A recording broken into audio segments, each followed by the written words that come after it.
I'm back, and I'm 2D now. Earlier this year, the Bob's Burgers movie dropped. It didn't perform all that well, but to my pleasant surprise, it was one of the most fun movies I had ever seen.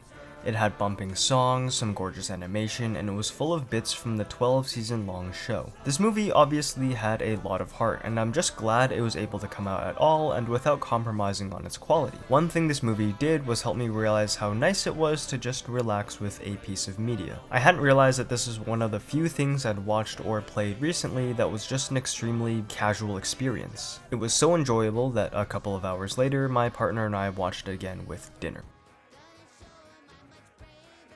Unfortunately, not every movie can be the Bob's Burgers movie, and so every movie can't be as cool and epic and sick and pog as the Bob's Burgers movie was. We live in the real world with Delgo and cats.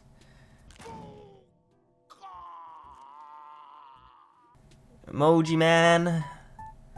These are the animated movies that come out instead, all with higher budgets than My Boy.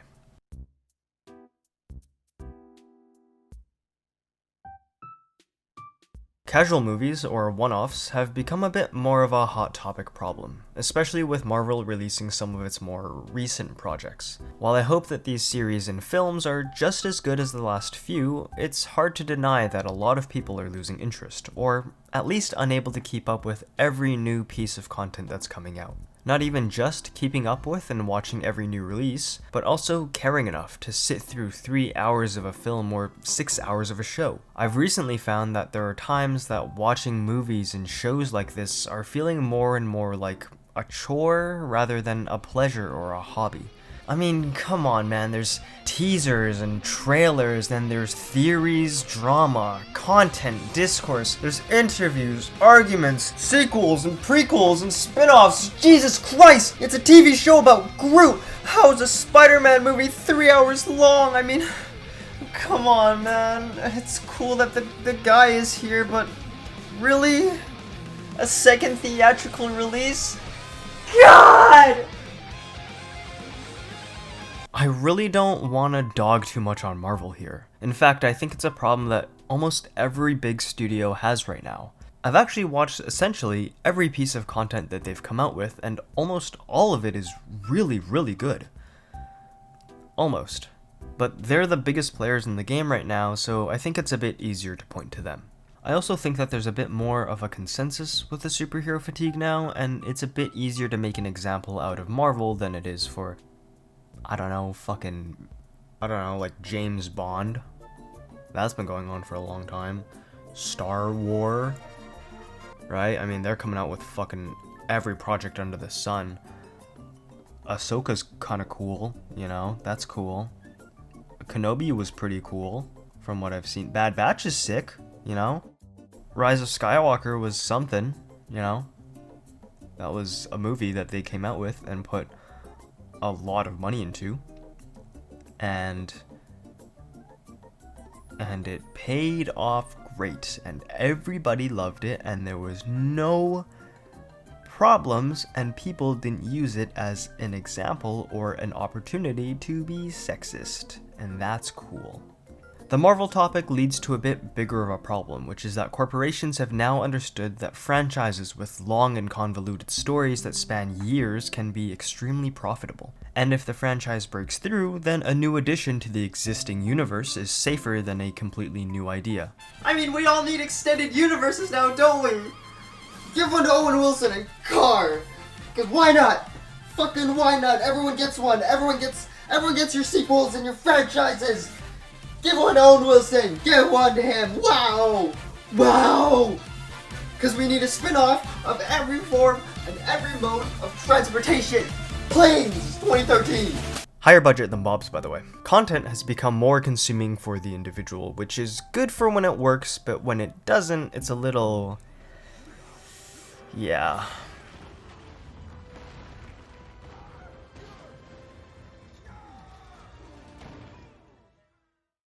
A lot of the biggest movies now are part of a franchise, and I've found it harder to pay attention to these films without being mentally fatigued at the thought of having to watch so many other things to get the full scope of the story.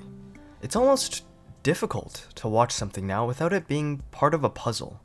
A 10-hour long puzzle when the box says 2. For example, in 2021, Disney started releasing its Marvel TV shows. There's lots of reasons why this was really good. I mean, there were longer alternatives to storytelling, and they were able to be in the mainstream for longer as compared to their movie counterparts. A movie has one big release. Everybody talks about it for a week, maybe a month if that movie was a really big event. Then it fucks off and goes away, and everyone forgets about it. Whereas a TV show with a weekly release schedule has a lot longer of a lifespan with more content. It's one of the ideas why Stranger Things Season 4 got 2 parts instead of dropping all of the episodes all at once. It would get twice the news time, publicity, and hype. Since the beginning of the MCU, up until the release of WandaVision, the first canonical Marvel TV show to come out in 2021, there's been 23 Marvel projects. All of them were movies. Now, with the shift in content to include more projects per year using Disney+, there's been 14 Marvel projects released, 8 TV shows, 6 movies. From January 2021 to September 2022, there's been more than half of the amount of projects that were released in the previous 11 years combined. But with TV shows, it's more hours than a movie. That was the purpose. Between 2008 and 2019, there was roughly 50 hours of content. Between 2021 and the end of September, when I'm writing this, there's been about 51.5 hours. However, I don't think this is just a TV and movie problem. For me, this corporate fatigue is starting to sink into the other mediums of entertainment, which is actually more important to me. Because I'm Daddy's Little Gamer, and Daddy's Little Gamer thinks that games are slightly less fun than I think that they should be. Gamers truly are the most oppressed species. Video games are a bit weirder of a topic to talk about in the case of corporate franchised entertainment. I feel like so many of the games I've been playing are so wrapped around the same idea. Studios and publishers are all looking at their antagonists they make like, that is an Avengers level threat. But they honestly don't need to be. But I obviously can't say that because they can be. Game series like COD continue to come out with yearly releases that have nailed the gameplay so precisely to a T, so in the end the story barely matters. Occasionally, every once in a while, a new entry will drop and shake things up for a minute, but for the most part, it just goes back to being one of many. There's a reason that they stopped naming the Just Dance series. It starts looking bad after a couple of installments. Will I get the lore if I haven't played the other 23 titles? Are the other games prerequisites? What's the lore? Will I get the lore if I don't play the Smurfs dance party? And will I have to understand the story? Cool musical story mode and plenty of fun. It's the most Smurftastic dance party ever. The Smurfs Dance Party for Wii and the Smurfs for Nintendo DS in stores now. Big shows and movies continue to make series about a universe-ending threat, and they're all making more and more products, which unfortunately means that their pockets are looking more and more green, and new ideas aren't as prosperous or worth the risk. I think it's the same fatigue that people are starting to feel with re-releases and remakes and remasters of older games. Sometimes games that aren't even that old. The Last of Us came out in 2013, and it got a remaster in 2014, and now a remake in 2022. GTA 5 is still coming out with enhanced editions for modern consoles. For the original PS3 and 360 release in 2013, it was roughly $50. The following year, $60 for the PS4 and Xbox One release, then $70 for the PC release in 2013, and finally in 2022 for the PS5 and Series X release, it was once again $50. I mean, of course, there are improvements on the game for modern hardware. They fucking better be if people are paying this much money for the same goddamn game. The point I'm making isn't that there shouldn't be remasters or re-releases for modern hardware. They're obviously the more definitive way to play the game, most of the time, but rather that it feels like the amount of quick cash grabs in the video games industry is getting worse. You wanna see something cool? Fucking backflip gainer, baby! Stupid fucking shitty controls. Stupid fucking games. This dumb. This dumb game. Tony Hawk. Dumb. Bad controls. Bad controls. Stupid. Fucking. Ugh. Ow. Sometimes these redos will be something entirely new. A game made from scratch with the essence of the old game in mind. It's as if a childhood friend moved away and then you meet them again later in life and they're taller and have kids now. That's a new person. You're not the kid I used to sleep over and play Minecraft with. You're not Benny anymore. That's Benjamin. And he has a marketing degree and a lot of debt. And Benjamin sucks and isn't a QAnon now. I love meeting people's moms. It's like reading an instruction manual as to why they're nuts. Let's go! How's Mrs. Beard doing, by the way? Full-blown QAnon. Yep. But top-to-bottom remakes like Final Fantasy VII, Crash Bandicoot, and Spyro don't suck like Benny Boy. And neither does this kickflip, which I can pull off in the new, remade, better version of Skateboard Man. I don't expect every game re-released or remastered to be remade entirely like Link's Awakening style. I think that's unreasonable. What I don't think is unreasonable is to have these games be fucking playable, or at least not obvious downgrades for more money than it was when it originally came out. Re-releases and remasters are nice, and everybody agrees. It's nice to play old games on new consoles. Sometimes an old console is just hard to find, or it's expensive, or it's just undesirable. I'm not gonna go out and buy an old Cheeto-filled PS2 just to play San Andreas, man. I mean, the definitive edition is released on modern consoles, so I'll just play that, and it's dog shit. It's bad. It's garbage. Good to know. Good. Cool. I get that these re-releases into HD, where they just upscale and sell for full price, are important for the industry. They're easy guaranteed cash for studios, hopefully to make better games, but it still feels scummy to release an intentionally poor product just to take money from my pockets to line their own. So every new re-release or remaster, I need to research beforehand just to see if it's John Microsoft trying to fill up his own wallet so he can release another groundbreaking video game where guy shoots men and objectifies women to get a 98% on Metacritic. It's honestly not even just re-releases alone for this. I think it's an age-old complaint where downloadable content started becoming more mainstream and studios released games that were half completed, only to release a purchasable downloadable add-on afterwards that feel like it should have been included in the original game. Or the new strat, which is just releasing a game that's so filled with bugs it's literally unplayable just to hit their deadlines. Gamescom still awarded it 2020's Best of Gamescom award. I also want to make it clear that this part isn't about indie studios at all. Sometimes I just want to be a little bear and make breakfast for my friends, and that's cool. And that is why I've been playing a lot more indie games than I have AAA titles. You know, if it was just content getting re-released or repackaged or whatever for newer hardware, I really wouldn't care. But studios are just pumping out unfinished products and overworking their teams and still making absurd amounts of money and getting praised for it, and I think that's starting to leave a bad taste in my mouth.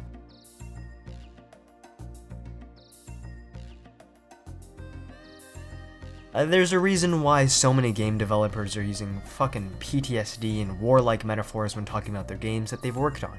The stress and anxiety of multiple weeks or months of 100-hour-long work weeks to finish even just a demo for the game before one of the many game conferences is unimaginable.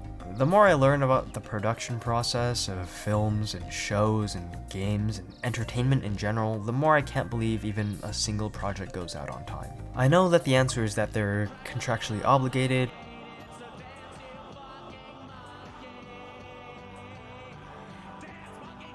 and without a project coming out on time, people lose their jobs, but it's just so surreal to know about. A quote from the introduction of one of Jason Schreier's books, Blood, Sweat, and Pixels, recounts a conversation between Schreier and a developer who had just released their newest project, and it reads, "He looked exhausted. He and his team had been right near the goal line," he said, when they were hit with the new revelation. One of the game's biggest features wasn't actually fun to play. The developers team had to spend the next few months crunching, working 80 to 100 hour long work weeks to scrap the feature and overhaul everything that they've done to that point. Schreier continues by saying that during this time, team members were regularly sleeping in the office because, quote, every hour spent driving was an hour not spent fixing bugs. By the way, if you're still unconvinced, Noodle has one of the best videos out on the subject. In case you haven't, it's mandatory reading for the syllabus. I'm sure you have, because it has many, many more views than I will ever see in my goddamn life. Fuck you, little cartoon man. Link is in the description. Studios that are literally known for being shitty corporations to their workers are getting praised for their work. And not even just praised, but actively rewarded for it. Absolutely dog takes, like people complaining about She-Hulk's visual effects just weeks after news broke about Marvel Studios poorly treating its VFX crews and artists. Activision Blizzard has been involved in numerous controversies that include allegations of infringed patents and unpaid royalties, of sexual harassment and employee discrimination. This has led to multiple walkouts in the company, a number of employees resigning or just being dismissed, and literally hundreds of workplace harassment reports. They also own other studios like Treyarch and Infinity Ward and High Moon, and these are some high-value IPs that are part of Activision Blizzard now, like Call of Duty and Guitar Hero, StarCraft, WoW, Overwatch, and even some games I talked about like Crash Bandicoot and Spyro and Skateboard Man. It becomes a really hard web to escape from since they're so entrenched in the art form, and the corruption and greed and horrific behavior not only goes all the way to the top of the corporate ladder, but has its foundations built off of it. Things like this make it make sense why studios report having 69% of their developers as white and less than 25% of their developers as women. I think it's just weird that these studios and publishers and whatnot are being championed while they release shitty projects and also treat their teams this way. Not that releasing better products would excuse this, but it just feels a lot worse this way.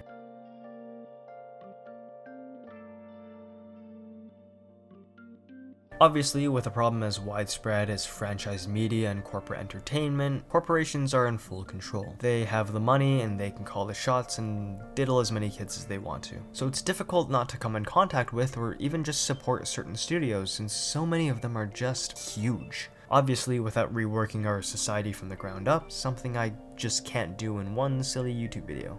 But it's honestly projects that come out of studios like Stress Level Zero that give me a lot of hope. A developer that's actively combating the horrific conditions of the video game industry as they fight against crunch culture. Something that's not only killed development and ideas in the industry, but also real people. It's also projects like the Bob's Burgers movie. This movie was given a higher than average budget for this kind of movie. It was given more time to work on it, more animators were available, and gave back a higher than anticipated box office, higher critic scores, and higher fan scores than expected as well. It also hit its 6th weekend in a row in the top 10 for the box office and a potential sequel as well. This is obviously thanks to its cast and crew, but it's also in part to the more leeway and resources given to an admittedly niche film during one of the hardest points for a movie to ever release. You know what isn't planning on getting a sequel? Planes.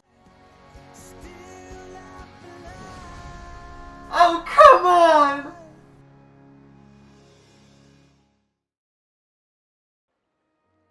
Hey, thanks for watching this stupid little video. Can you believe it's almost been 2 years since my last upload? Oh my god. This one was a pain to finish, but I'm glad I finally got it done. I originally had some other ideas planned, but those all kind of fell through, honestly. They were ideas that someone else beat me to while I was writing the script, so I guess I just kind of gotta work faster. Anyways, hopefully you liked the little animations I did as well. Turns out animating is a lot harder than expected. Who knew? They aren't really animations though, are they? They're just kind of little guys in a PowerPoint formation, but they were still a bitch to do when you have little to no artistic talent. I hope you guys liked the video, and I hope you hit that funny little button there that says subscribe on it, and if you do, I will personally eat one of you. That's all for now. Alright, goodbye. Okay, bye-bye. Bye now.